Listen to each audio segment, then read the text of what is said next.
Ndugu zangu katika imani,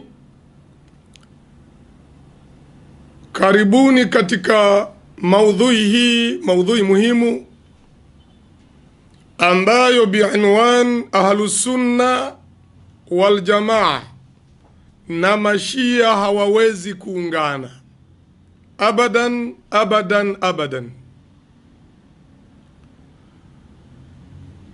يقول أمير المؤمنين وسيد الفصحاء والبلغاء علي بن أبي طالب رضي الله عنه وأرضاه: لا تظلمن إذا ما كنت مقتدرا، فالظلم ترجع عقباه إلى الندم. تنام عيناك والمظلوم منتبه، يدعو عليك وعين الله لن تنم. أمير المؤمنين علي رضي الله عنه anasema la tadhlimanna idha kunta muqtadira, usithubutu kudhulumu ikiwa utajiona kwamba una uwezo. Usithubutu kudhulumu hata kama unajiona na uwezo, una madaraka, una mamlaka. Kwa nini? Fadhulmu tarji'u uqbahu ila nadami, kwani dhulma, matunda ya dhulma, matokeo ya dhulma, mwisho wake yanapelekezea mtu katika majuto. Tanamu ainaka wal madhlumu muntabihun, utadhulumu na ukalala usingizi mnono, lakini aliyedhulumiwa si mwenye kulala.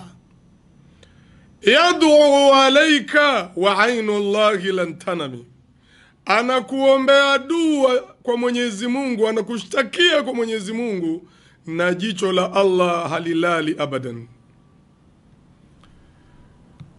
Hakika Mtume sallallahu alaihi wasallam alishatangulia kusema, ittaqu da'wata al-madhlumi, ogopeni dua ya mwenye kudhulumiwa. Fa innaha tahmilu ala al-ghamami, tuhmalu ala al-ghamami, hakika dua hiyo ya aliyodhulumiwa hubebwa hadi mawinguni. Yaqulu Allah, Mwenyezi Mungu humwambia yule aliyodhulumiwa mwenye kuomba dua, wa izzati wa jalali la ansurannaka walau bada hini, na hapa kwa utukufu wangu, na hapa kwa maguvu yangu, nitakunusuru hata kama ni baada ya muda kidogo. Ndugu zangu, maneno haya yatupelekezee kwenye mapenzi ya kunusuru wenye kudhulumiwa. Qal sallallahu salla alayka Allahu ya alama alhuda, istabsharat biqudumika alayamu, hatafat laka alarwahu min ashwaqiha, wa uzinat bihadithika alaqlamu. Salla alayka Allahu ya alama alhuda, Mwenyezi Mungu akumiminie rehma na amani, ewe bendera ya uongofu. Wastabsharat biqudumika alayamu, na masiku yalikuwa yamejaa bishara kwa kuja kwako. Hatafat laka alarwahu min ashwaqiha, nyoyo zilipiga kelele kwa shauku ya kuja kwako ewe Muhammad. Wa uzinat bihadithika alaqlamu, na kalamu zilipambika kwa kuandika habari yako ewe mtume wa Mwenyezi Mungu. Sallallahu alayka mahabbatin nasaimu wa manahat ala al-aiki al-hamaimu, Mwenyezi Mungu akumiminie rehma mtume Mwenyezi Mungu, mahabbatin nasaimu, pepo zinapopuliza, wa manahat ala al-aiki al-hamaimu, wa ala alika wa ashabika dhawil bararati al-kiram, na kwa ahali zako na masahaba wako dhawil bararati al-kirami, wema wenye ukarimu, wa man tabi'ahum bi ihsanin ila yaumiddin, na wale ambao watakaokuwa wenye kufuatia kwenye ihsani kwa maswahaba na vipenzi vyako hadi siku ya malipo, yaumi yalqak, wajala Allahu minhum bimannihi bimanihi wa karamihi, amin amin ya rabbal alamin. Yaqulu Allahu jalla jalaluhu fi muhkam tanzili wa huwa mukhatibun ila ashabi rasulillahi. Mwenyezi Mungu anasema katika kitabu chake uteremsho ulio na hikma, na anasema kuwazungumza au kuwaambia maswahaba wa mtume wake, fama lakum fil munafiqina fi'ataini, mmefikwa na ninyi waumini, fil munafiqina, kuhusu wanafiki, fi'ataini, mmegawika makundi mawili. Wallahu arkasakum bima kasabu, na Mwenyezi Mungu amewahukumu kuingia katika upotofu kwa jinsi walivyotenda matendo yao. Aturiduna an tahdu man adhalla Allah, aturiduna an tahdu man adhalla Allah, hivi mnataka kuwaongoa wale ambao Mwenyezi Mungu amewaachia kupotea? Wa man yudlilillahu falan tajida lahu sabila, na yeyote ambaye Mwenyezi Mungu amempoteza basi hutopata njia ya kumuongoa.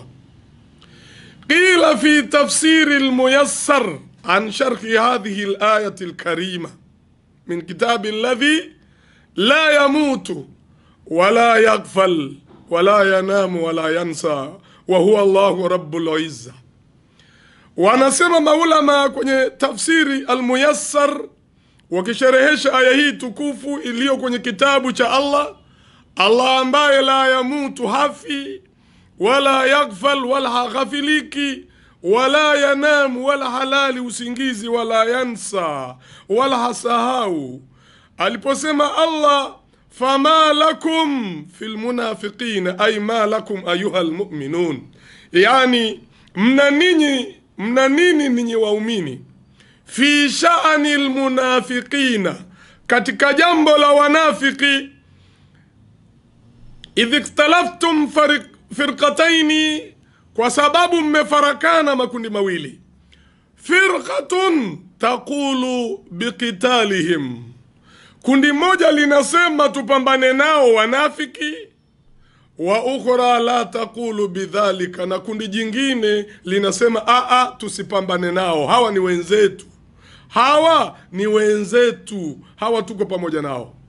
Wallahu ta'ala kad awqahum fil kufri wadhalal, na Mwenyezi Mungu mtukufu amewaingiza katika ukafiri na upotofu, bisababi su'i a'malihim, kwa sababu ya matendo yao mabaya.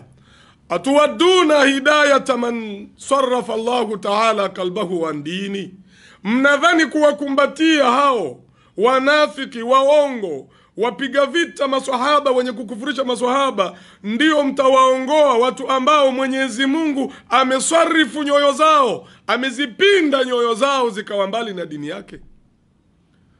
Atuwaduna hidayata man khadhalahu Allahu an dini, mnadhani kuwakumbatia kwamba tuko kitu kimoja, tuna mshikamano, ndio mtawaongoa wale ambao Mwenyezi Mungu khadhalahum an dinihi, amewadhalilisha katika dini yake?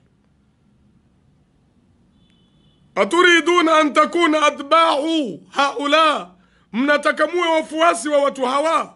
Fala tariqa lahu ila alhuda, hakuna njia ya kuwaongoa watu kama hawa hata kidogo. Naam, ndugu zangu katika imani, fakad waqa fi baladina hadha, baladina Tanzania, nafsul amri alladhi waqa fi zamani sahaba.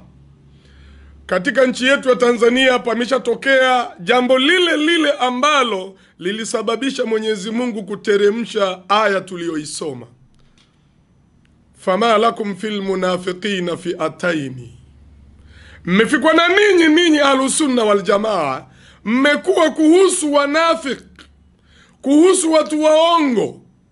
Manake sifa za wanafiki, miongoni mwa sifa za wanafiki ni uongo. Thalathatun man kunna fihi, mambo matatu akiwa nayo mtu basi mtu huyo kana munafikan khaliswa, amekuwa ni munafiki khalis. Idha hadatha kadhaba, anaposema husema uongo.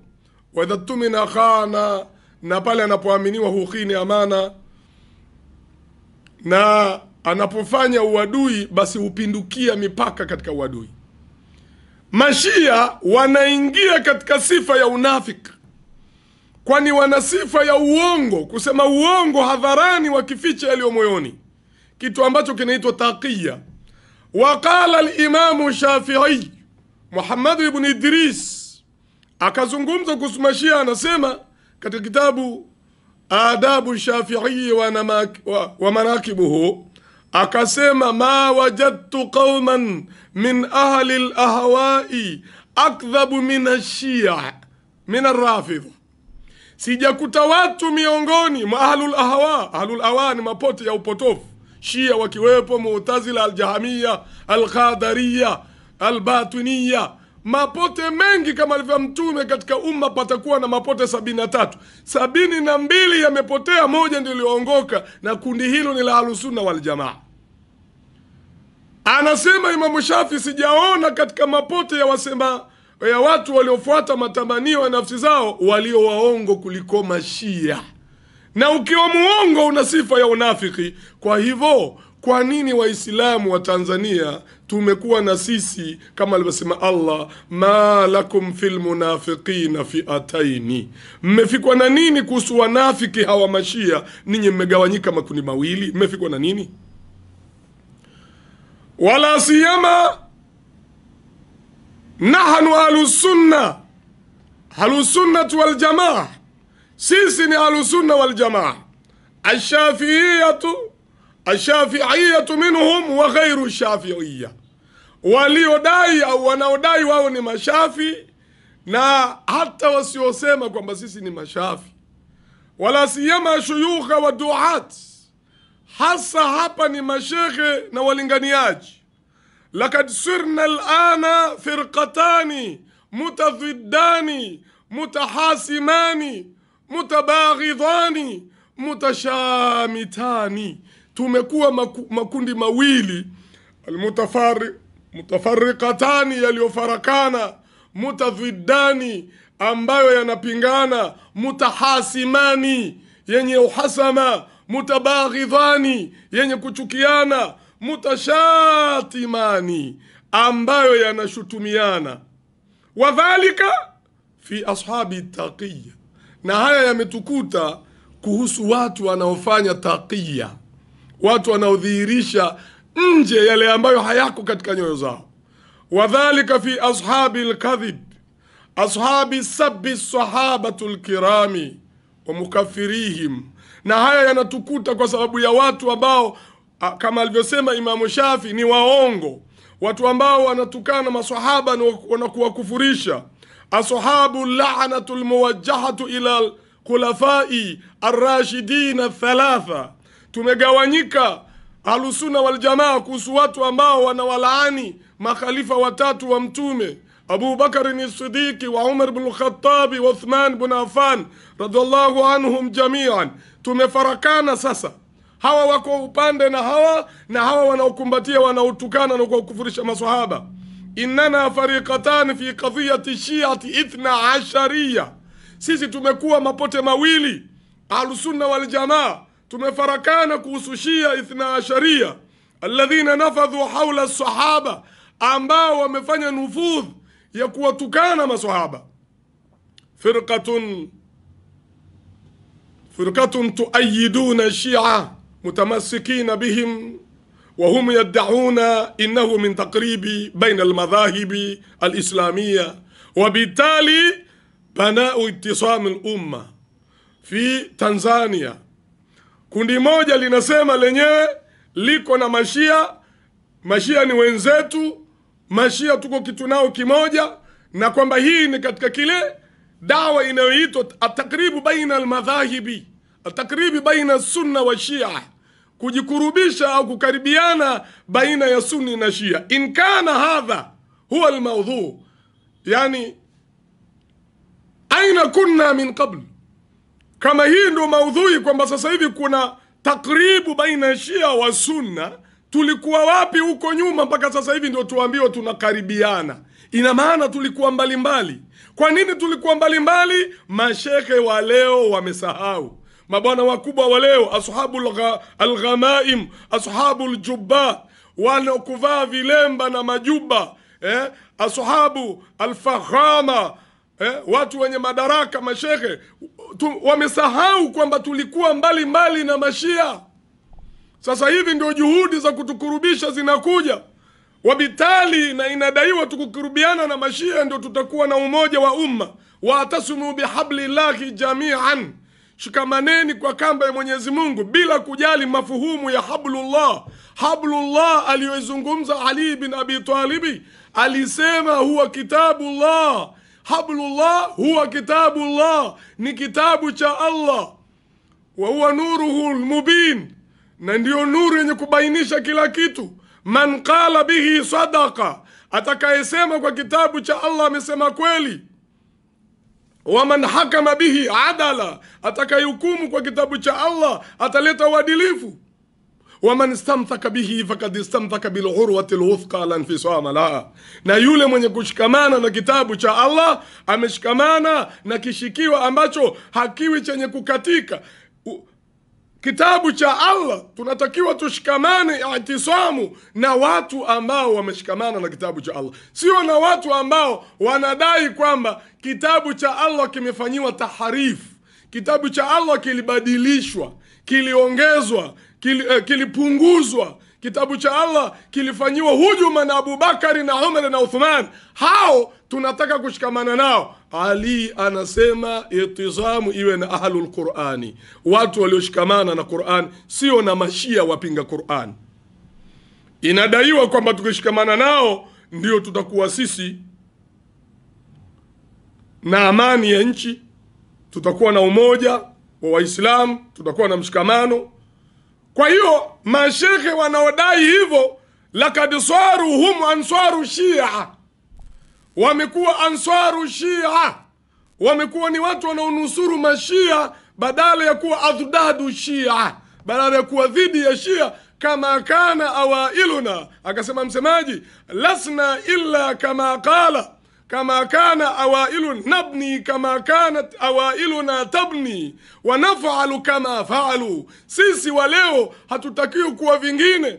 Lasna illa kama kana awailuna tabni wa nabni kama kana awailuna yabni. Sisi si vingine, tuko kama vile walivyokuwa wanajenga waliokuwa kabla yetu. Maimamu Ahlusunna wal Jamaa walikuwa dhidi ya Mashia, Imamu Shafi, Imamu Malik, Imamu Ahmad bin Hanbali, Imamu Abu Hanifa, Imamu Ahmad bin Taymiyah.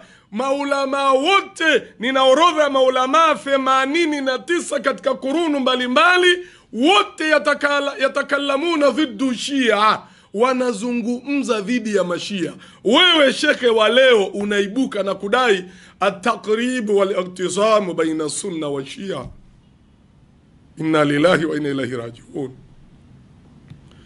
Wa firqatun tusaghamu fi raddi akadhibi wa abatili wa ahqadi shi'atu ishna ashariya dhiddu ashabi rasulillah.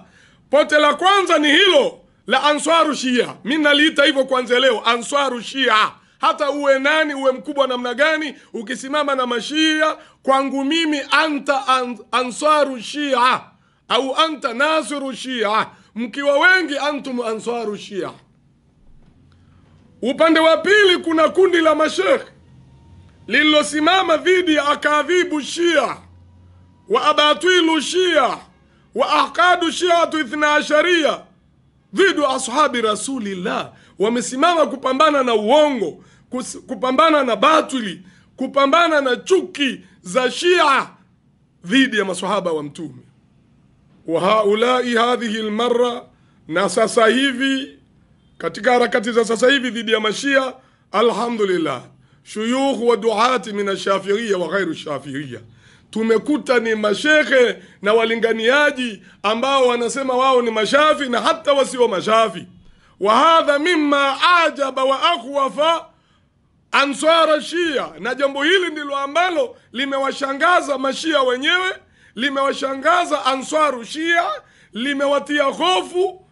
Manake mwanzoni walikuwa wanazungumza dhidi ya mashia ni wale ambao hawajiiti mashafi, hawajiiti masufi, hawasomi maulidi, hawafanyi khitima. Basi ikawa rahisi kwa mashia kuingiza kitu cha kutenganisha kati ya Ahlus Sunna. Ahlus Sunna wal Jamaa wako wanaosoma maulidi, wako wasiosoma maulidi, wako wasiofanya khitima, wako wanaosoma khitima, wote ni Ahlus Sunna wal Jamaa. Sasa mashia ikawa rahisi kwenda kwa wale wanaosoma maulidi na khitima na nini, wanawaambia unaona wale wanaotusema sisi sio wenzetu, sisi tuko pamoja na nyie. Ndio maana sasa hivi utaona kiongozi wa mashia au mashia wote wanatangaza kwa nguvu zote kwamba sisi tunatambua Baraza Kuu la Waislamu wa Tanzania ndio baraza linalosimamia Waislamu wote, na sisi sam'an wa ta'an li samahatu mufti. Taib, na sisi pia tusema kwamba hatuna ugomvi na mufti.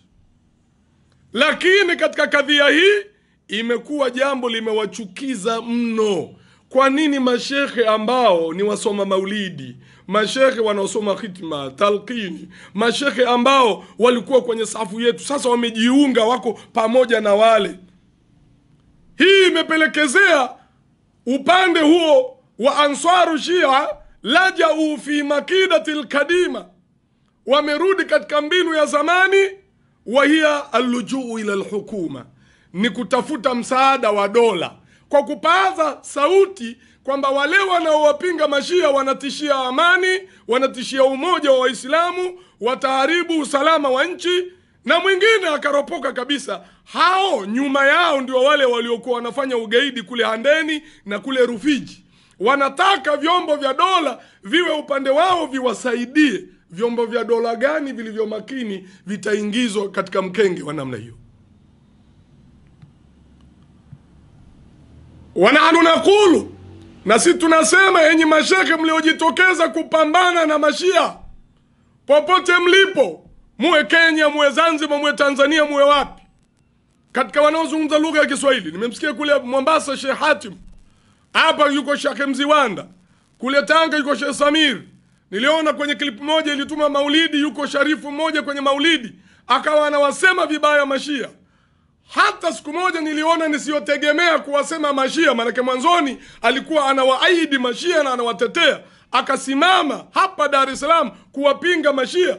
Wote mliojitokeza kuwapinga mashia, ndugu zangu, simameni imara. Fathbutu ayuha shuyukha wa duhati siddiqin, ninyi mashekha na maduhati wa kweli, simameni imara. Sasa vitisho hivyo vimeanza. wala tanqalibu ala aqabikum fatanqalibu khasirina nadimin fi yawmin la yanfa'u malun wala banuna illa man ata Allah biqalbin salim. Msirudi nyuma kwenye visigino vyenu mkaogopa mkaacha kusema tena. Kwa nini? Mtahesabika eti mmevunja amani, mnahatarisha usalama na nini. Fatanqalibu khasirin, mtarudi nyuma mkiwa na khasara. Nadimin, mtakuja juta fi yawmin, katika siku ambayo la yanfa'u malun wala banun illa man ata Allah biqalbin salim. Haitomfaa mtu mali yake. Manake nyuma ya hizi harakati za kutetea mashia kuna mafungu ya fedha yanamiminwa kutoka Iran. Twajua toka enzi hizo watu wamefadhiliwa mno. Lakini kumbukeni, yaumun la yanfa'u malun wala banun illa man ata Allah biqalbin salim, ila wale ambao watakaofika mbele ya Mwenyezi Mungu na moyo uliosalimika. Allahumma ja'alna minhum, Allahumma ja'alna mimman ataka biqalbin salim, Allahumma ja'alna mimman ataka biqalbin salim. Allahumma ansur man nasara ashab rasulikal karim. Allahumma inna nas'aluka ya rabbal alamin an tu'ayyidhum, Allahumma ayyidhum, Allahumma ayyidhum, Allahumma ayyidhum binasrika al-aziz. Qala ta'ala fi surati Al-Imran, Mwenyezi Mungu anasema katika suratu Al-Imran, mambo ya hivi yaliwafika maswahaba. Mashekhe mnaozungumza dhidi ya mashia, sikilizeni maneno haya. Vitisho vimeanza kutolewa na wakubwa. Katika hafla wameitwa na viongozi wa serikali, mawaziri, wakuu wa mikoa, wakuu wa wilaya. Mtu anazungumza kuwatisha mashekhe wasiseme chochote dhidi ya mashia. Sikilizeni maneno ya Mola wenu, msisikiliza maneno ya huyo Ibn Turab wa sayahudu ila Turab. Sikilizeni maneno ya Allah. sio maana yule ambaye kharaja min sabilaini albaulaini, aliyotoka kwenye njia mbili za mkojo, ya mama na ya babake. Sikilizeni maneno ya Allah, a'udhu billahi minash shaitani rajim, alladhina qala lakumun nasu inna an-nasa kad jama'u lakum fakhshawhum, wale ambao qala lakumun nas, wanafiki walipoona maswahaba wamezingirwa katika vita vya al-Ahzab, wamezingirwa, wakasema inna an-nasa kad jama'u lakum, hakika watu wamekusanyika, fakhshawhum, waogopeni. Unaona wana nguvu hawa. Fazadahum imana, kinyume chake wale waliokuwa wanatetea haki, fazadahum imana, kuonekana wanaibuka watu na vitisho na nini, ni kitu kinachotakiwa kiwaongezee imani. Enyi mnaotaka kunusuru maswahaba wa mtume, fazadahum imana waqalu hasbunallahu wa ni'mal wakil, maneno yenu yawe ni haya, hasbunallahu wa ni'mal wakil. Asubuhi, mchana, jioni, unapotembea, unapolala, tuseme hasbunallahu wa ni'mal wakil. Manake yanayotaka kuandaliwa sasa ni yale ambayo yatapelekezea kwenye watu wengine kudhurika. Ukisikia kauli za vitisho, ujue kuna jambo linakuja huko. Basi Allah akasema waqalu hasbunallahu wa ni'mal wakil, anatutosha Allah na ni mbora mtetezi alioje. Fanqalabu bi ni'matin min Allah, angalia mwisho wake ulikuwaje. Idha aradta an tafala amran fatadabbar aqiba, mtume anasema utakufanya jambo angalia mwisho wake. Mwisho sio hapa duniani tu, hata huko mbele ya Allah. Hapa duniani ikawaje kwa maswahaba? Fanqalabu bi ni'matin min Allahi wa fadhlin, wakaja kwa neema za Allah na fadhila zake. Lam yamsasuhum suu, Allahu akbar, lam yamsasuhum suu, hawakufikwa na jambo baya lolote. Wattabau ridwan Allah, wao wakafuata radhi za Allah, sio radhi za kumfurahisha shekhe, sio kumfurahisha mufti, sio kufurahisha nani. Wattabau ridwan Allah, wakafuata radhi za Allah. Wallahu dhul fadhlin adhim, na Mwenyezi Mungu ni mwenye fadhila kubwa kabisa. Kisha Allah akasema nini? Wala yahzunuk inama dhalikum shaitan, wala msihuzunike kwa maneno ya vitisho na tahadid dhidi ya wanaotetea maswahaba. Wala yahzunuk, wala usihuzunike ya Muhammad na wengine. Inama dhalikum shaitan, huyo anayesema maneno hayo ya kuwatishia wanaotetea maswahaba, dhalikum shaitanu yukhawifu awliyaa, huyo sio mwingine aliyo nyuma yao. Nyuma ya hao wanaosema hivyo, ashaitanu ni shaitani, yukhawifu awliyaahu, anawatishia wale vipenzi vyake. Fala takhafuhum wa khafuni, Allah anasema wala msiwaogope, niogopeni mimi. In kuntum mu'minin, ikiwa ninyi ni waumini kweli. Alladhina yusari'una fil kufr, kisha Allah akasema wale wanaokwenda mbio kwenye ukafiri na kuwatetea wanaokufurisha maswahaba, bimaana innahum lan yadhurru Allah shay'a, hakika wao hawatomdhuru Mwenyezi Mungu chochote. Yuridu Allahu alla yaj'ala lahum hadhan fil akhirah, Allah anakusudia asiwajalie kuwa na hadhi yoyote akhera. Walahum adhabun adhim, na watakuwa na adhabu kali siku ya kiyama. Innal ladhina ishtarau al-kufra bil iman, hakika wale walionunua ukafiri kwa imani, wameuza imani, wanapewa mafedha, wanapewa mambo kidogo ya kidunia.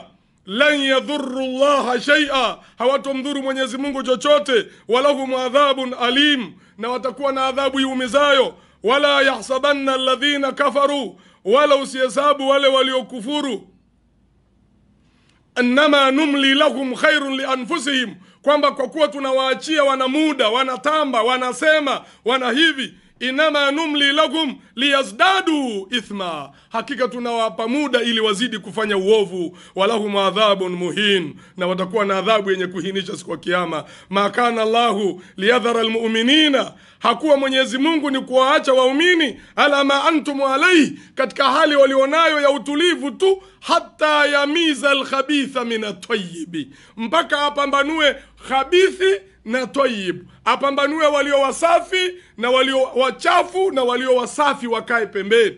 Hii kadhia ni kadhia itakuja kupambanua mashehe wa kweli ni kina nani, wapenzi wa kweli wa mtume ni kina nani, wapenzi wa maswahaba ni kina nani. Kina nani hasa ni watu wanaodai wao wana mapenzi kindakindaki, ahbabu rasulillah. Hii kadhia inaanza kutufahamisha wazi bila kujificha, manake watu wanajitokeza hadharani. Wanaosimama na wanaotukana maswahaba tunaona wazi wanaingia katika kundi la al-khabith, na wanaosimama kuwatetea maswahaba wanaingia katika kundi la tayyib. Allah anasema ma kana Allahu liyadhara almu'minina ala ma antum alayhi. Allah hawezi kuwa ni mwenye kuacha waumini eti hivi hivi tu, hata yumiza al-khabitha min at-tayyib, hata yamiza al-khabith min at-tayyib, paka apambanue walio makhabithi, walio wachafu awatoe mbali na walio wasafi, kama alivyosema katika aya nyingine ya kwamba am hasibtum an tadkhulul janna walamma yatikum mathalu alladhina khalu min qablikum masadhum alba'sa wadh-dharra wazulzilu hatta yaqula ar-rasul walladhina amanu ma'ahu mata nasrullah. Hivi mnadhani jinyi mtaachwa mseme tumeamini hivi hivi tu, na wale yasiwakute yale waliokuta waliokuwa kabla yenu kwa kupigania haki? Masadhum alba'sa, walifikwa na mambo mabaya, wazulzilu, na walitikiswa, hata yakula rasulu walladhina amanu ma'ahu mata nasrullah, mpaka akawa anasema mtume na walioamini pamoja naye nusura ya Allah itafika lini? Ndugu zangu katika imani, yanayotokea sasa hivi ni munkari mkubwa. Kutukana wa maswahaba, kuvunjiwa heshima maswahaba ni munkari hauvumiliki. وعن أبي سعيد الخدري رضي الله عنه قال أنا سمع أبو سعيد الخدري من يزمون وردناي سمعت رسول الله صلى الله عليه وسلم يقول nilimsikia mtume wa Mwenyezi Mungu akisema man raa minkum munkaran falyughayyirhu biyadi, mwenye kuona jambo la kuchukiza. Kuna jingine la kuchukiza zaidi ya kutukana na maswahaba, zaidi ya kuambiwa Abu Bakar na Umar na Uthman na Aisha na Hafsa na maswahaba wengine waliritadi baada ya mtume? Kuna la kuchukiza kwako wewe Muislamu zaidi ya hilo? Kuna la kuchukiza kuliko kuambiwa kwamba Umar ibn Khattab kana lahu daun fi duburihi? Umar ibn Khattab alikuwa na ugonjwa katika utupu wake wa nyume, na ilikuwa hauponi ugonjwa huo, hautulii ila bimai albashar, mpaka maji ya mwanadamu. Kwa maneno ya kinaa, unanielewa na kusudia nini? Kuna nalochukiza zaidi ya hilo kwako wewe muumini? Sasa mtume anasema man raa minkum munkaran falyughayyirhu biyadi, mwenye kuona miongoni mwenu munkari auondoe kwa mkono wake. Fa in lam yastati fa bilisani, kama hawezi aseme kwa ulimi. Fa in lam yastati fa biqalbihi wa dhalika adhafu al-iman, kama hawezi basi bora anyamaze. Enyi masheke mnaotetea mashia, kama hamwezi kuwasema mashia bora mnyamaze, ingieni katika hatua ya tatu. Fa in lam yastati fa biqalbihi, chukieni kimoyo moyo. Kama mnaona kusema mtanyimwa hizo pesa, kama kusema mtawachukiza, basi zuieni midomo yenu, angalau nyamazeni. Wadhalika adhafu al-iman, na huko kufanya hivyo ni udhaifu wa imani usiwa na kiwango. Lianau jaa biismu tafdhil adhafu, wa ma qala rasulullah dhaifu al-iman bal qala adhafu al-iman biismu tafdhil. Imekuja kwa ismu tafdhil adhafu al-iman, imani ya mwisho kabisa. Angalau mngejibanza hapo, sio kujitoa kimasomaso kuwatetea mashia. Ndugu zangu, katika kadhia hii, katika hili la kuwatukana na kuwakufurisha maswahaba wa mtume wetu, sisi wengine tumeamua hatutaki kuwa minal adhaful iman, hatutaki kuwa miongoni mwa wadhaifu wa iman kwa kushindwa kuwatetea maswahaba. Maswahaba walishatangulia mbele ya haki, na Allah akasema radhiyallahu anhum, laqad radhiyallahu, Allah alisharidhia bilmu'minina, kwa waumini, idh yubay'unaka tahta shajara, walipokuwa wanakupa bai'a ewe Muhammad chini ya mti, bai'atu ridwan. Fa'alima ma fi qulubihim, Allah alijua yaliyo ndani ya nyoyo zao. Allah anajua. Bado akasema laqad radhiyallahu, amewaridhia. Wewe na mimi tunataje watu wa watukane maswahaba? Wao walishakufa, hakuna wa kuwatetea. Ingekuwa wapo basi wasimame wajitetee. Walishakufa, hakuna wa kuwatetea. Tilka ummatun kad khalat laha ma kasabat walakum ma kasabtum wala tusaluna amma kanu yafalun. Huo ni umma ulikushapita. Hao walikushapita, walishachuma walichokichuma na wakaambiwa na Mwenyezi Mungu wameridhiwa. Leo sisi tunyamaze wanaposema. Kama kweli tunampenda Mtume sallallahu alaihi wasallam, kama kweli tunawapenda maswahaba, lazima tuwatetee maswahaba wa Mtume, lazima tutetee wake za Mtume. Anasema Imamu Shafi'i, al-mulaqab bin nasir as-sunna wa qami'ul bid'ah. Imamu Shafi'i Muhammad ibn Idris al-Shafi'i. Enyi mashafi sikilizeni, anazungumza Imamu Shafi, anatuambia kuhusu mapenzi ya Allah ili tuyapeleke, kuna mahalu shahidi na kusudia.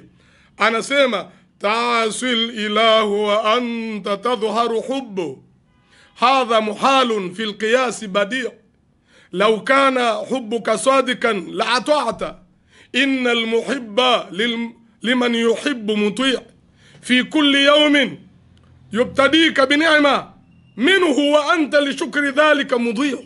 Anasema ta'asil ilaha wa anta tadhharu hubba, wewe unamwasi Mwenyezi Mungu na uko unajidai unampenda. Ndio mfano mnawaunga mkono wanaotukana maswahaba wa Mtume na kuwakufurisha, na huku mnajidai mnampenda Mtume. Hadha muhalun fil qiyas badi'un, hili ni jambo muhali kabisa kwa akili aliingii, jambo la kustaajabisha. Lau kana hubbuka sadikan la ata'tahu, kama mapenzi yako yangekuwa ya kweli ungemtii huyo unayempenda. Innal muhibba liman yuhibbu muti'un, hakika kipenzi kwa ampendaye yeye humtii. Fi kulli yawmin yubtadika bi ni'ma, Allah kila siku anakuanzia siku yako kwa neema. Minhu wa anta li shukri dhalika mudhi'u, inatokana kwake na wewe kwa kumshukuru haumshukuru. Mahalu shahidu huna, nilipokusudiwa katika abiyati hizi za Imamu Shafi, ni pale aliposema innal muhibba liman yuhibbu muti'u, hakika kipenzi humtii yule anayempenda. Kama sisi tunampenda Mtume sallallahu alaihi wasallam, ametuambia nini Mtume sallallahu alaihi wasallam? Anasema katika hadithi alladhi rawahu Abi Sa'id al-Khudri, la tasubbu ashabi, msiwatukane masahaba wangu. Falau anna ahadakum anfaka mithlu Uhudin, lau mmoja wenu angetoa sadaka kama mlima wa Uhudi, dhahaban, dhahabu tupu, ma balagha mudda ahadikum wala nasifa, asingelifikia hata ile mud, kipimo cha mudi, wala nusu yake. Thawabu ambazo wanazo maswahaba usingefikia hata nusu ya pishi ya kibaba, usingefikia. Mtume anatukataza tuwatukane maswahaba. Sisi tunatakiwa tumtii Mtume kwa sisi wenyewe kutowatukana maswahaba, na pia kwa kupambana na kila anaitukana maswahaba. Vinginevyo tukiwaunga mkono wanaotukana maswahaba, na sisi pia tumewatukana maswahaba, wabitali tumemtukana Mtume sallallahu alaihi wasallam. Ndio maana tunasema hii ni kadhia kubwa ya kiimani, watu wamegeuza ni kadhia ndogo tu ya kutafutia pesa. Sasa ni ipi historia ya kadhia hii hapa Tanzania ili tuelewe mchezo unaochezwa? Kwanza, mashia huko nyuma, wengine hata tulikuwa hatuwajui mashia. Tumezaliwa hatujui ushia sisi, wala mashia hatujui. Tumeanza kusikia ushia kuanzia mwaka wa 1979, mapinduzi ya Irani yaliongozwa na Ruhollah, yeye anaitwa Ruhullah, lakini ma huwa Ruhullah, ma yakunu Ruhullah kahakadha, lakini wao wanamuita Ruhullah wa Ayatullah, wa ma yakunu Ayatullah kahakadha. Ayatullah Khomeini aliongoza mapinduzi ya kishia ya Iran. Tukaanza kuona sauti ya Iran inatangaza mashia, na hapa Tanzania harakati zikaongezwa za Bilal Muslim Mission, ikaanza kuja na vijarida vinaitwa Sauti ya Umma. Wewe unaenda posta kufungua sanduku lako la posta, unakuta mle ndani kuna kijarida Sauti ya Umma. Aliyetuma haijulikani, lakini vilikuwa vinatumwa na nani? Na Bilal Muslim Mission. Hapo ndo tulianza kuona ushia, kusikia ushia. Lakini hatukushtuka kwa sababu mashia walibaki huko walipo, na sisi Ahlus Sunna wal Jamaa huku tulipo. Hata tulipokuwa na maulidi zetu, tulipokuwa na hafalati zetu, mashia ilikuwa hawahusiki kabisa, sio kwenye sherehe za Idi wala kwenye lolote. Mashia walikuwa kivyao, kama walivyokuja mashia Ithna Asharia walikuwa ni hawa hasa wanaitwa Buhra. Mashia Ithna Asharia walikuwa na Husainia zao, sisi twaita misikiti, lakini mashia ahala na hawana misikiti, wana Husainia, wana mahala wanapoenda kumwabudu Husaini mle. Ilikuwa humo, na walikuwa wengi wao ni Wahindi. Ushia ulikuwa dini ya Wahindi. Muhindi Shia ana dereva wake, Ahlusunna wal Jamaa anamwendesha mpaka hapo kwenye msikiti wao huo Husainia yao. Dereva anabaki nje, yule anaingia ndani kufanya ibada zao, akitoka dereva anamchukua anamrudisha nyumbani. Hakadha kana, hiyo ndio hali tulikuwa nayo. Lakini baadaye hatua ikaja ya mashia, kwa kuona wametumia mbinu walizoweza kuwatia mkononi baadhi ya mashekhe wa Kisunna. Na lazima tuseme wazi, wengi wao ni mashekhe walio chini ya Baraza Kuu la Waislamu wa Tanzania, BAKWATA. Mimi nakumbuka nikiwa Arusha mwaka wa 90, nini kilitokea Arusha? Mashia ndio ambao walifadhili ujio wa mufti wa wakati huo kwenda kuwatimua mashekhe waliokuwa wakifundisha Madrasatul Azhar katika msikiti wa Ijumaa pale mjini Arusha.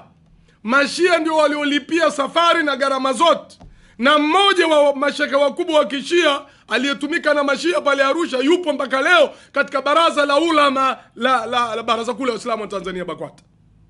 Walipoona wamewatia mashekhe, baadhi ya mashekhe wa Kishia mkononi, wakaanza kudhihirisha hadharani sasa kuwatukana maswahaba. Na hili limechagizwa sana kama miaka 5 iliyopita hapa nyuma, baada ya kuingia mambo ya WhatsApp, Facebook na nini, ndio ikaanza kusambaa harakati za ushia kwenye mashia. Wako vizuri sana katika mitandao ya kijamii. Hatua ya pili, mashekhe wa Kisunni Ahlusunna wal Jamaa wakaanza kuwaradi mashia kwa nguvu kabisa. Ndugu zetu katika Salafi, mashekhe katika Answaru Sunna wakaanza kuwajibu mashia kwa nguvu kabisa. Katika hatua hii ikawa sasa mashia wamepata cha kusema. Wanawaambia mashafi, wanawaambia mashekhe katika hafalati za maulidi na nini, unaona wale wanaotutukana wale ni maadui zetu.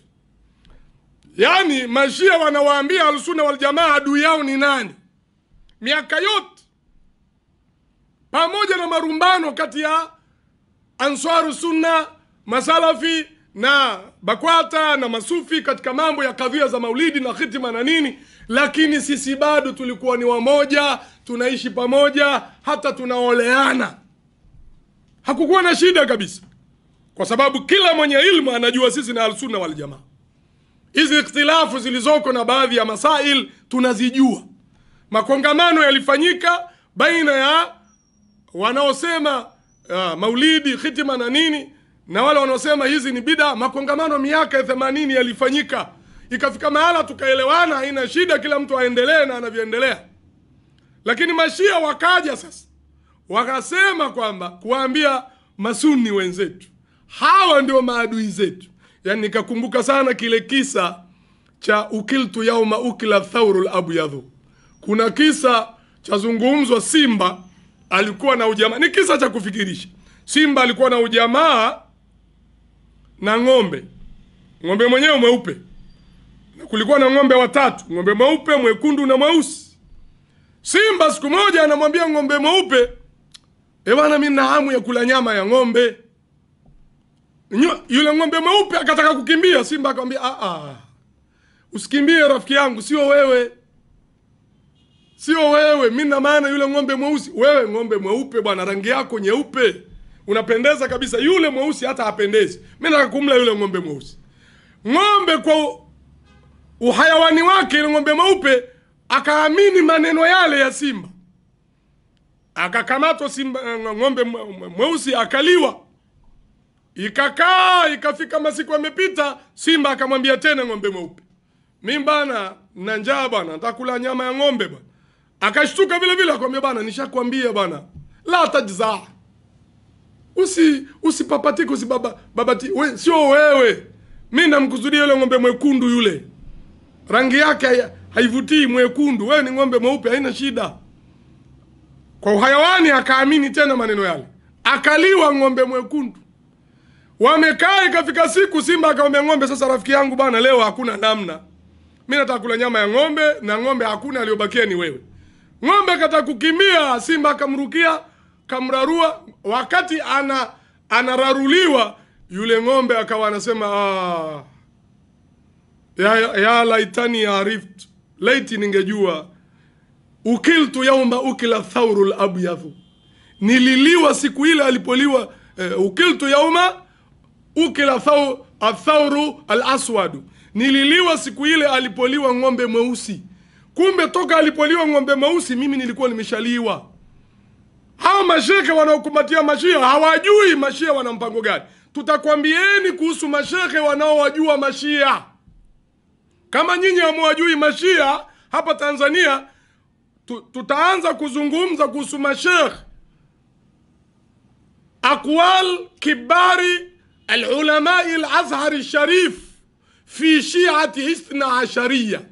Maneno ya maulama wakubwa wa kutoka al-Azhar al-Sharif, maulama 28 wanazungumza nini kuhusu hayo mnayoyafanya nyinyi leo hapa Tanzania, atakribu baina sunna wa shia, kukurubiana baina ya masuni na shia. Maulama 28. Tutafanya musalsal wa kujua mashekhe hao kiasi tutakachojaliwa, ili na nyinyi mjue kwamba hawa wanalao jambo. Kwa hivyo mashekhe katika hatua ya pili walioonekana wanapingana na mashia ni mashekhe wa Answaru Sunna na mashekhe wa Kisalafi.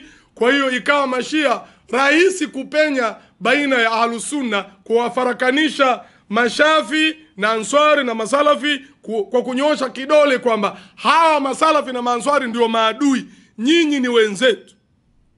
Ikaja hatua ya tatu. Hatua gani? Wakaingia baadhi ya mashehe wa Kisunni kuwatakasa mashia, kwamba mashia hawana matatizo, wakawaalika kwenye hafla zao za maulidi na nyingine. Na hao mashekhe wa Kishia wakaambiwa wasimame mbele ya kidamu nas, wasimame kidamu nas, na wakaulizwa eti nyie mnawatukana maswahaba, unategemea nini ukamuulize Shia mbele ya umati wa Masuni, wewe unatukana maswahaba? Unategemea atakwambia ndio mimi natukana maswahaba? Lazima ingie kwenye akili, atakataa. Na hivi wanatakia. Yule shekhe wa Kishia akasema sisi hatutukani maswahaba. Shekhe wa Kisuni akasema mmesikia maneno kutoka kwa shekhe huyu wa Kishia, mashia watukani maswahaba. Kwa hiyo ikawa njia rahisi ya kuwatakasa mashia kwamba watukani maswahaba, na mashia wakaona raha kweli kweli. Ikaja hatua ya 4. Mashia kwa kuona raha wakazidisha klipu za video mitandaoni kutukana maswahaba, kwa kuona wamekingiwa kifua. Wamekingiwa kifua tena na mashekhe wakubwa katika nchi hii wa Kisuni na viongozi wakubwa wa taasisi za Kiislamu nchini, taasisi kubwa ya Kiislamu nchini. Ikawakingia kifua mashia. Mashia wakaona hapa tumepata. Wakavurumusha clip, na kwenye TV yao inaitwa IBN TV wakawa na vipindi. Ahmed Jalala anazungumzia kuwatukana maswahaba, kuwasingizia, kuwasema uongo, na klipu zipo, hawawezi kukanusha, ziko hadharani. Wanazungumzia jinsi Abubakar alivyotoa amri wakaburuzwa watu wa nyumba ya Ali, na Ali akaburuzwa wamefungwa kamba ili akale bai'a mbele ya Abubakari. Ikawa vurumai zile sababu ya kutoka mimba ya Fatima, na uongo mtupu. Mashia wakavurumusha. Baada ya vurumai hizo za mashia kuvurumusha clip mbalimbali, ikaja juhudi sasa hii tulioiona ya mashekhe wenye ikhlas katika Ahlus Sunna, mashafiia, masufi, wasoma maulidi, khitima, nini. Wakawa wanatumia hadhara hizo kuwatahadharisha Waislamu juu ya ubaya wa kujikurubisha na mashia, ubaya wa mashia kiimani, kuwakumbatia mashia kwa sababu wanatukana maswahaba. Ikawa sasa imetisha sana hii. Kwa kutisha, mashia wakatumia mbinu 2 zifuatazo. Mbinu ya kwanza, wakaitisha kongamano kubwa, wakatangaza kongamano linaloitwa Umoja na Mshikamano kati ya Masuni na Mashia. Kongamano lilifanyika pale Kigogo kwenye kituo kikubwa cha Mashia cha Al-Ghadir. wakaalikwa mashehe. Katika mashehe wakubwa alikuwepo Sheikh Musa Kundecha, amiri wa Baraza Kuu la Jumuiya na Taasisi za Kiislamu Tanzania, Baraza Kuu. Alikuwepo shemeji yangu Sheikh Hamisi Mataka, ameoa kwetu kule Kondoa. Nikawapigia simu mashehe hawa, jamani vipi? Mbona sasa mnaonekana mnawaahidi mashia? Wote wakasema wametupigia simu hao mashia kutualika, lakini hatutokwenda. Allah walipe kila la kheri Sheikh Musa Kundecha na Sheikh Hamisi Mataka shemeji yangu. Allah walipe kila la kheri, na kuombeeni mdumu hivyo hivyo, vitisho vilivyotolewa visiwarudishe nyuma. Lakini shekhe mmoja aliyefilisika katika masheke takos nyingi anatumika na mashia, aliwahi kuwa msikiti wa Mtoro almaarufu kama Halifa Hamisi, akaenda kwenye kongamano lile na akaonekana anawakingia kifua mashia, akidai kwamba hawa masheke wanaozungumza hawajitambui. Hawa kina Mziwanda, kina Hatimi, kina Sheikh Samir na wengineo hawa katika masheke wa Kishafi, wasoma maulidi na khitima na nini, waliosimama kwenye maulidi wanawapinga mashia, hawajitambui, na kwamba wanatumiliwa na walio nyuma yao. Walio nyuma yao kina nani? Maanswari. Na kwamba Maanswari ndio wavuruga amani na usalama wa nchi hii. Hata kule Kibiti na Rufiji na kule Handeni ndio wao walikuwa wanafanya hivi, mawahabi. Anachongea Answari Sunna dhidi ya serikali, lakini serikali ya Tanzania inajua Ansari Sunna ni kina nani. Inajua Ansari Sunna hawana jingine zaidi ya kulingania dini, kulingania sunna za Mtume. Ansari Sunna hawana jingine, ni wanajenga mashule, wanajenga mahospitali, wanachimba visima katika vituo mpaka vya serikali, magereza, polisi, katika vijiji, kwenye majimbo ya wabunge wa CCM na wasio wa CCM. Wanajua taasisi za Ansari Sunna zinafanya nini. Zinaleta madaktari kutoka nje ya nchi kuwatibu wa Tanzania bila kubagua dini zao. Hakuna swala la kwamba ni wafurutu ada au hawa ni magaidi, hakuna. Alifahamisi, unapoteza muda wako bure. Serikali ya Tanzania inajua Ansari Sunna ni kina nani kuliko wewe unavyojua. Hii ni hatua hii ya kongamano la mashia kuwavuta mashekhe wa Kisuni waje wasimame nao likafeli. Wakaamua kutumia sasa hatua yao nyingine. Ni hatua ya kutaka viongozi wakuu wa Baraza Kuu la Jumuiya na Taasisi Baraza Kuu la Waislamu wa Tanzania, BAKWATA. Ukaitishwa mkutano mkubwa, umeona kwenye clip kule Tanga. Samahatu Mufti na mashekhe wakubwa Baraza la Ulama wakaitwa na mawaziri, wakawekwa pale mkuu wa mkoa na mkuu wa wilaya. Likatolewa karipio la nguvu kwamba hawa wanaopingana na mashia wanataka kuvunja umoja wa Waislamu Tanzania. Hawa wanataka kuhatarisha amani ya Tanzania. Kwa kweli hili ni jambo ambalo ndilo limenifanya mimi nizungumze hivi ninavyozungumza, kwamba wanataka Watanzania wenzetu kwa kutumia uhuru wao wa ibada, uhuru wao wa imani, kutetea imani yao, watiwe katika kosa la kuvunja amani, katika kosa la kuhatarisha usalama wa taifa. Madai haya ni kisingizio cha kuvunja amani na usalama wa taifa, si kitu kingine, si madai mapya, yametumika sana huko nyuma. Ni kichaka tu cha kupinga haki. Na Sayyiduna Ali radhiallahu anhu alishasema katika suluhu ile baina yake na Muawiya, wakasimama hawa mashia kumpinga Ali asifanye suluhu, wakatumia aya kwa uongo, wakasema inil hukmu illa lillah, nahnu la nuridu as-sulh, sisi hatutaki suluhu. Kwa nini? Inil hukmu illa lillah, hukumu inahukumiwa na Mwenyezi Mungu tu, haiwezekani kuweka wanadamu wa hukumu. Wakasahau mtume alikuwa na hukumu, wakasahau kwamba maswahaba walikuwa na hukumiana toka wakati wa Abu Bakar, toka wakati wa Umar, toka wakati wa Uthmani. Wanamwambia Ali inil hukmu illa lillah. Ali akawaambia innaha kalimatul haq urida biha albatil, ni kauli ya haki inakusudiwa batili. Na mimi ninasema kauli ya Samahatu Mufti kwamba wanawapinga mashia wanahatarisha amani na usalama wa nchi hii, hadhihi kalimatul haqi urida bihi albatila, urida biha albatila, hii ni kalima ya haki ya kwaka unataka kuonekana unatetea umoja wa Waislamu, unatetea amani ya nchi, usalama wa nchi, lakini kilichokusudiwa ni batili. Unataka kuwaumiza mashekhe waliojitolea kusimama kuwapinga mashia. Wa hakika mimi nilitazama kwa namna nyingine. Naweza kusema ina kalimatul batil urida biha albatil, ni kalima ya batili imekusudiwa batili. Samaatu Mufti, mimi unajua na kuheshimu, huwa nakuita kaka yangu. Kwa hili hapana, kwa hili la samahatu laka ya Mufti. Kwa hili mimi nitasimama na wanawachuoni wa Al-Azhar Sharif, na leo nitamzungumza mmoja hapa anasema nini, alafu na kuomba kwa ikhlasu na insafu jipime wewe na huyu mwanamchuoni wa Al-Azhar Sharif nitakayamleta hapa anaozungumza mashia. Fanya lillahi, jipime wewe na huyo. Halafu sio hivyo tu, angalia akhera yako, sio dunia yako. Samaatu Mufti, hili swala la kudai kwamba wanaotetea haki ni wanahatarisha amani na usalama ni madai ya wapinga haki duniani kote. Wote katika kupigania uhuru wa nchi mbalimbali, wapigania uhuru wote walikuwa ni wahatarisha amani, walikuwa ni watu wanaovunja usalama wa taifa. Mwalimu Nyerere hapa Tanzania alihukumiwa kifungo kwa kudaiwa anahatarisha amani. Nelson Mandela alikuwa miaka 27 ndani, akaitwa gaidi, terrorist. Katika listi ya materrorist kule Marekani Nelson Mandela alikuwepo. Alipotolewa amepewa mpaka Nobel Peace Prize.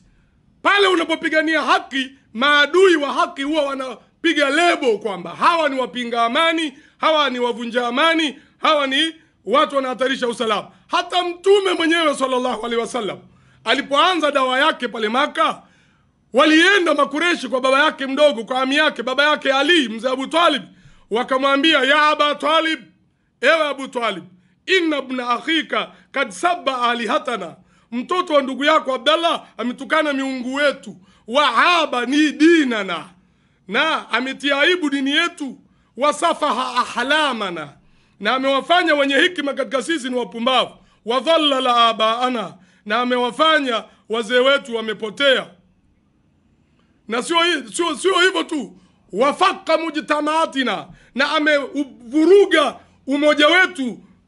Fa imma an tukifahu anna, ima wewe mwenyewe umzuie asifanye hayo, wa imma an takhli bainana wa baina, ima utuachie sisi tumdhibiti wenyewe. Angalia Mtume anaambiwa amevunja umoja, faraka jamaatana, amevunja umoja wetu. Haya madai ya kwamba wanaopinga batili, wanaopigania haki ni wavunja amani na wahatarisha usalama, ni madai hata Mtume wetu aliambiwa. Hatuwezi kushangaa. Inatakiwa ujue tu sababu ni nini, wanadai hivyo kwa sababu gani. Idha urifa sababu batala alajab, ukishajua sababu ni nini, sababu ni dunia tu, sababu ni hivyo visenti vinavyotolewa, batala alajab, hutoshangaa tena. Kwa nini watu wenye elimu zao, kwa nini watu wenye hadhi zao, kwa nini watu wenye madaraka yao wanasimama kwenda kuwatetea ruwaibidha, unasun ruwaibidhat, watu waduni kabisa? Kwa nini? Ujue kuna kitu. Mimi ningependa kumpa nasaha Samaatu Mufti, ebu haige busara za mheshimiwa rais wetu Dr. Mama Samia Suluhu Hassan. Kama ni hoja ya kwamba kuna wapinzani unaona wanakupinga, muige rais wa nchi. Rais wa nchi ana wapinzani, vyama vya upinzani. Alisema nini siku anazungumza na watu wa vyama vya upinzani? Aliwaambia, mkiona makosa yetu nyinyi watu wa vyama vya upinzani, tuambieni tujirekebishe, sote tunajenga nchi moja.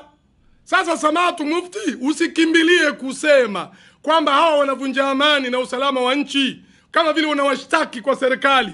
Simama, lete vitabu vyako, watetee mashia kwamba hawatukani maswahaba, hawakufurishi maswahaba, na sisi tutakuletea vitabu vya maulama ambao ni kibarul ulama fauka, kawalio juu yako wewe, wengine huwafikii hata kidogo.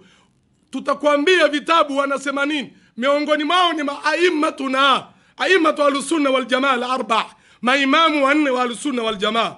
Imamu Abu Hanifa, imamu al-azam, Imamu Malik ibn Anas, Imamu Darul Hijra, Imamu Ahmad ibn Hanbali, Imamu Muhammad ibn Idris Shafi'i. Tutakuletea wanasema nini, tutakuletea kina Ibn Hajar al-Asqalani wanasema nini, kina Ibn Haytham wanasema nini, kina Ibn Taymiyyah wanasema nini. Tutakuletea mufti wa Azhar Sharif Sheikh Jad al-Haqqi, Ali Jad al-Haqqi anasema nini kuhusu Mashia. Alafu ujipime wewe na wabwana wakubwa hao. Lete vitabu, lete hoja. Qul hatu burhanakum in kuntum sadiqin.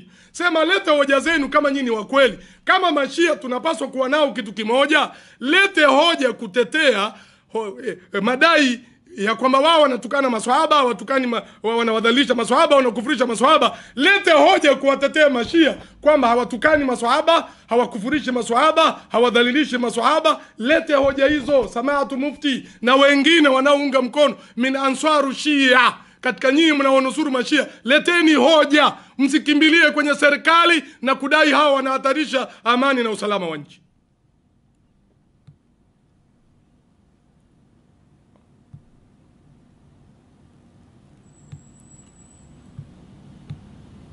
Katiba ya nchi inatulinda. Tunayazungumza haya kwa mujibu wa katiba ya nchi, na hakuna aliye juu ya katiba ya nchi.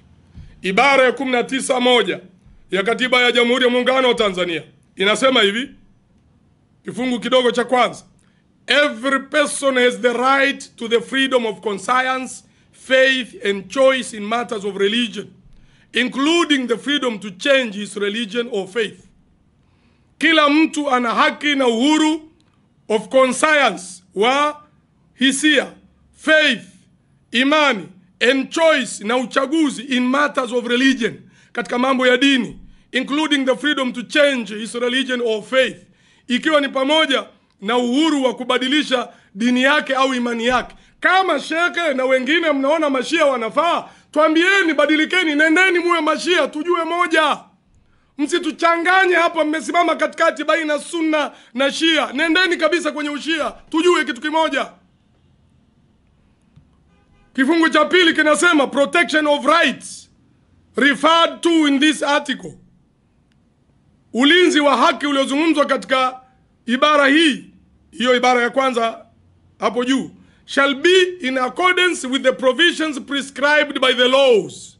Itakuwa ni kwa mujibu wa vifungu vilivyoelezewa na sheria za nchi, which are of importance, ambavyo ni vya muhimu to a democratic society, kwa ajili ya jamii ya kidemokrasia, for security and peace in the society, kwa ajili ya amani na usalama katika jamii, integrity of the society, mshikamano wa jamii wa Tanzania, and the nation cohesion, na umoja wa taifa. Hiki kipengele ndicho ulichokusudia kwamba utuingize tunavunja kipengele hiki. Sasa tuchukulie kwamba hivyo ndivyo, kwamba kuwasema Mashia kutapelekea kuvunjika amani, kwa hiyo tunavunja sheria za nchi. Sasa tukuulize, mbona hatukukusikieni mkiwakataza Mashia walipoanza kuwatukana maswahaba? Kama sisi kujitetea tunahatarisha amani na utulivu wa nchi na mshikamano wa nchi na umoja wa Waislamu, mbona hatukuwasikia mkiwakataza Mashia walipoanza kutukana maswahaba? Au kwa kuwa mnaamini wao ni maasumuna, wao ni watakatifu, kwa hivyo wakifanya namna hiyo sisi wengine tuna roho za mawe, hatuwezi kukasirika, bali wao tukisema nyinyi Mashia mnatukana maswahaba, wao watakasirika? Sisi wakisema, wakitutukania maswahaba wetu, sisi hatukasiriki. Kwa mwenye akili, kama tutatumia maneno ya kwamba wanavunja amani, ni Mashia ndio waliotangulia kuvunja amani. Wao ndio wanastahili kujibu kwa nini wanawatukana maswahaba katika jamii ambayo inawatukuza maswahaba. Ukienda kwenye jamii ya watu wana mila na desturi zao, ukianza kuwatukania mila na desturi zao, wewe unahatarisha amani. Mashia sisi wametukuta paka kwenye hutuba zetu, anatajwa Sayyiduna Abu Bakari ni Siddiq radhiyallahu anhu, Umar ibn Khattab radhiyallahu anhu, Uthman ibn Affan radhiyallahu anhu, Ali ibn Abi Talib karramallahu wajha. Wametukuta hivi. Leo wanatoa klipu, na zipo klipu, ningewaambia wanaotengeneza hii video waweke hizo klipu, lakini nakwambieni mnaotengeneza video msiweke klipu yoyote ya Mashia humu. Staki wachafue hali ya hewa. hawa ni kama tunawasaidia tu, lakini klipu nyie wote mmeziona, wanamtukana Abubakari, wanamtukana Omari, wanaotukana Aisha na wengine. Wao walioanza. Kwa nini hamsemi wanahatarisha amani? Kwa nini hamsemi kwamba hao ndio wanavunja amani? Kwa nini sisi tunaojitetea ndio tunaovunja amani? Leo baadhi ya mashehe wanasimama kidete kutetea wanao kupambana na wanaowatukana maswahaba na kuwapiga vita ili wasitukane maswahaba. Wanainuka mashehe wengine na majuba na vilemba kuwatetea wale wanaotukana maswahaba. Inna lillahi wa inna ilaihi rajiun. Wanafikia mpaka kusema, nimewasikia baadhi yao wanasema kwamba huu ndio msimamo wa BAKWATA, huu ndio msimamo wa Baraza Kuu la Tanzania BAKWATA, na asiye kuwa BAKWATA sio Muislamu. Inna lillahi wa inna ilaihi rajiun.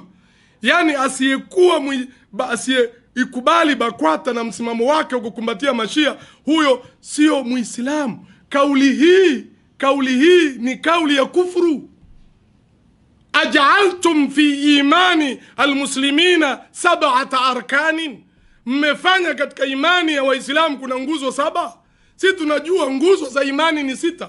Antu'mina billah wa malaikatihi wa kutubihi wa rusulihi wa bil yawmil akhir wa bil sharri khairi min Allah ta'ala. Nyinyi mmefanya kuna na nguzo ya 7 inaitwa nguzo ya shahadatu BAKWATA, kwamba lazima Waislamu waikubali BAKWATA ndio wawe wa Tanzania, lazima wakubali BAKWATA ndio wawe Waislamu. Mmefikia hapo jamani? Mmefika kiasi hicho? Afi hadha sufla antum washuyukh, enyi mashaka, mmeshuka kiasi hicho? Mna tofauti gani na kauli ya mashia sasa wanaosema asiyemkubali Ali sio Muislamu? Mna tofauti gani nyinyi? Mna tofauti gani? Mashia wana nguzo ya 7 ya imani, kwamba lazima umkubali Ali. Hata kwenye shahada, kwenye adhana yao wameweka ashhadu anna Ali wa amiril mu'minin waliyullah, nguzo ya shahada. Na nyinyi mmefanya kuna nguzo, katika nguzo za imani kuna nguzo ya kuamini BAKWATA. Yani hadha hizbun ijtimaiyun dini, hiki chama cha kidini, huu umoja wa kidini unaitwa BAKWATA, mmefanya ni nguzo ya Uislamu. Inna lillahi wa inna ilaihi rajiun. Alisema yule msemaji wa ma kuntu adri an yatula bi zaman hatta ara dawlat al-awghad wa sufali, wa ma kuntu adri, wala nilikuwa sitegemei ayatula bi zaman, kwamba nitakuwa na umri mrefu, hatta ara dawlat al-awghad wa sufal, mpaka nione uongozi dola al-awghad wa sufali za watu ambao wako chini kabisa katika kima cha maadili. Yani mmejalia nyie kwamba BAKWATA ni nguzo katika nguzo za imani. Panazungumzo kuna watu wako nyuma ya wale ambao wanapambana na mashia. Haya, na walio nyuma ya wale wanaotukana maswahaba ni kina nani? Kama hawa wanaopambana na mashia nyuma kuna watu, hawa mashia wenyewe nyuma kuna nani? Lazima kuna watu. Na hawa walioko nyuma ya mashia kiakili tu lazima utasema wale wanaotetea mashia ndio walio nyuma ya mashia, ndio wanaotuma mashia watukane maswahaba. Basi samaha Allah, Mwenyezi Mungu atuepusha mbali. Hatusemi kwamba nyinyi ndio mnaotuma mashia watukane maswahaba, lakini mkiendelea kuwatukana mashia hatutoshindwa, mkiendelea kuwatetea mashia hatutoshindwa kuamini kwamba nyinyi sasa ndio mnawatuma mashia kinyume nyume uko nyuma mmoja watukane maswahaba, halafu mnasimama kuwatetea dhidi ya wale ambao wanapambana na mashia. Katika kadhia hii na kuhusieni, msihusishe viongozi wa serikali. Na nyie viongozi wa serikali, waheshimiwa mawaziri na wabunge na wakuu wa mikoa na wakuu wa mikoa na watu wa vyombo vya dola, msiingie katika hili, mtakuwa mnavunja katiba. Katiba inasema shughuli za mambo ya dini, ibara ya 20 ziko nje ya mamlaka ya dola. Msiingizwe humo kiurahisi tu, mkaonekana mko kwenye majukwaa ya baadhi ya Waislamu kuwatishia au kuwatukana Waislamu wengine. Mtakuwa mnajipotezea credibility mbele ya Waislamu. Msione hicho kikundi mlichonacho cha mashehe mkadhani ndio Waislamu wote. Waislamu wengi hawakubaliani na kutukana maswahaba, mtaingia katika hasira, na nyie ni watu wategemea kura. Mnakuja kwenye kura zetu mwaka wa 2025, tutawanoti kwa majina. Nyinyi mnaoungana na wanaotukana maswahaba, tutawanoti kwa majina na hamtopata kura zetu ngo. Tutatoa kura zetu iwe ni kwa mbunge wa CCM, mbunge ambaye hatukani maswahaba, awe ni wa upinzani, mbunge asiyewatetea wanaotukana maswahaba, mbunge ambaye anasimamia ubunge wake kihalali, sio yule anayekuja katika majukwaa ya wanaotetea watu wanaotukana maswahaba. Hatutakubali, hata kura zetu hamtopata. Ndugu zangu, kama nilivyosema, wako maulama ambao ni maulama wakubwa wa Al-Azhar. Mimi naomba leo nimzungumze mwanachuoni mmoja tu wa Al-Azhar Sharif kidogo, yani kidogo tu, wala sintokwenda mbali kwa sababu ya muda umetuzonga. Nazungumza katika kitabu kinaitwa Fatawa Kibari Ulama Al-Azhar Sharif fi Shia, mjalada wa 2. Fatawa za wanachuoni wakubwa wa Azhar Sharif kuhusu Shia ni katika silsila ya fatawa za Al-Azhar, mjaladati kadhaa. Huu ni mjalada wa 2. Hapa tamzungumza Sheikh Umar ibn Abdul Aziz Quraishi, ustadh al-aqida bikuliyati da'wati al-islamiyya Jamiatul Azhar Sharif Al-Qahira. Yeye ni profesa wa somo la iman, itikadi ya Kiislamu, bikuliyati da'wati al-islamiyya, katika kitivo cha dawa ya Kiislamu Jamiatul Azhar Sharif, chuo kikuu cha Azhar Cairo. Sasa nyinyi mashaka wengine wote, kabla ya kusikiliza, jipimeni tu kwanza na nafasi ya huyu shekhi tunataka kumzungumza. Mnafikia wapi? Robo, theluthi, nusu? Mko sawa naye? Na muwe na ikhlas. Anasema alhamdulillahi wa kafa wa salamu ala ibadihi alladhina istafa والصلاة والسلام على النبي المصطفى وآله وصحبه أهل الوفاء والصفة وتابعين لهم بإحسان ومن على أثر قد اقتدى.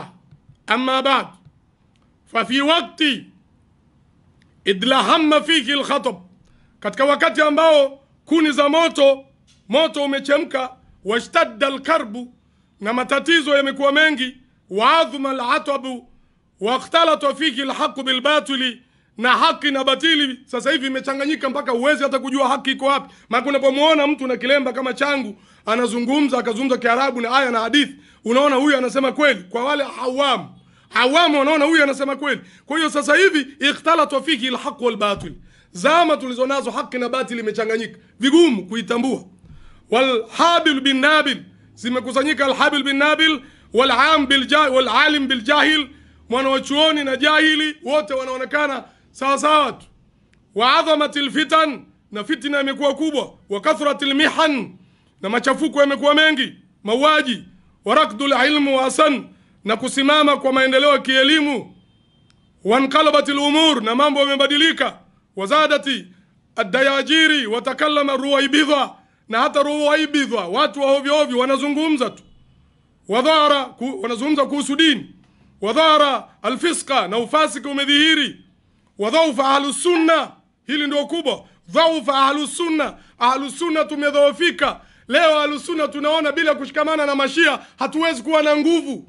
Tunahitaji nini? Sisi ndio 99% hapa Tanzania. Mashia asilimia ngapi? Tukiwaacha pembeni tunaathirika nini sisi? Lakini eti tunaamini bila wao umoja wa umma hawezi kupatikana. Walipokuwa mashia hawapo, hakukuwa na umoja wa umma. Wadhara ahlul bid'ah, watu wa bid'ah wamedhihiri. Wajtahadati rafidha, na rafidha yani mashia wamezidisha juhudi ya kueneza ushia wao. Wawafaqaha man la ilma lahum min ahli sunna. Allahu akbar, maneno anayasema Sheikh Umar. Wawafaqaha, na wamekubaliana na mashia man la ilma lahum, watu ambao sio wao hawana elimu ya kujua ushia. Min ahli sunna, miongoni mwa ahli sunna, ndio maana wanawatetea. Wangejua kwa undani ushia na mashia wa kishia na katika vitabu vyao wanasema nini, wangekuwa na ikhlasu hata kidogo, wasingesimama nao. Sheikh Umari Ustadh al-Azhar anasema wawafaqaha man la ilma lakum min ahli sunna, wamewafikiana na mashia wale ambao hawana ilmu juu ya ushia katika Ahlusunna, na ndio wengi katika mashekhe humu. Wala khilaq indahum min hadhihi almilla, wala khalaq indahu min hadhihi almilla, na wala hawana fungu katika mila yetu hii ya Ahlusunna wal Jamaa.